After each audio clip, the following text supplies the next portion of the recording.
Welcome to this short presentation about HighGuard. HighGuard is a tool for monitoring business logic of smart contracts.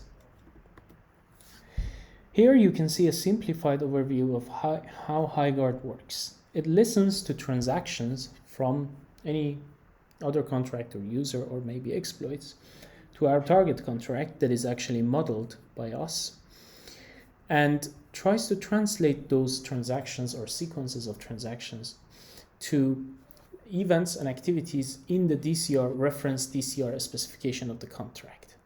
And while the DCR execution engine tries to execute those activities, whether they are executable in the model simulation or not, depending if they are or they are not, DCR execution engine returns some sort of response to monitor. And based on that response, monitor determines if this is a violation of the model properties or not.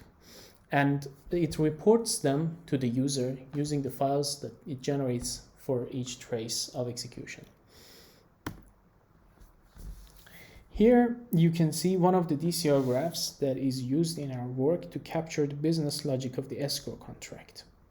DCR graphs is a declarative formalism, which we have activities, as you can see here in the boxes.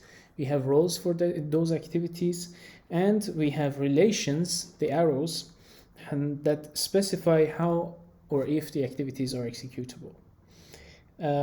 This whole graph and its machine-readable form specify different properties such as role-based access control, partial ordering of activities, and time-based execution of activities. I will execute one set of experiments for our escrow contract, and I pass the configuration using this option here. For a full list of options and what each of them does, you can look at our repository. Here we have 4 different exploits that target 4 different vulnerable versions of the escrow contract. Each vulnerability targets specifically a business logic flaw in the contract. Things such as a lack of a proper check, incorrect equation, etc., they count as business logic exploits or flaws. Each exploit is merely a sequence of transactions that target to alter the state of the contract in a way that violates the intended or correct logic of the contract based on the specific vulnerability.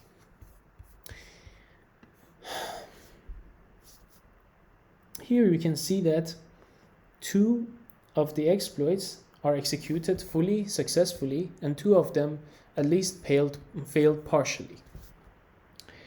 This information is based on the assertions inside the exploit itself that determine if the exploit could fully execute their transaction sequence or not.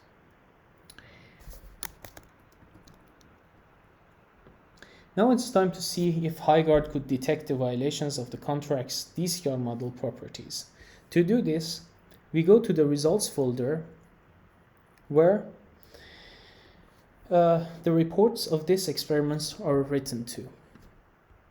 For instance, this report shows a trace of a execution or exploit execution. We have a violation in this in the second transaction. And the second transaction, when translated to activity in DCR graph, it couldn't be executed successfully, and instead the DCR execution engine returns a violation, and which is reported to the user here. For the experiments that we presented in HighGuard's tool paper, we have reviewed all of these traces generated by HighGuard manually to count the number of false positives and false negatives in the reports generated by HighGuard. Thank you for listening.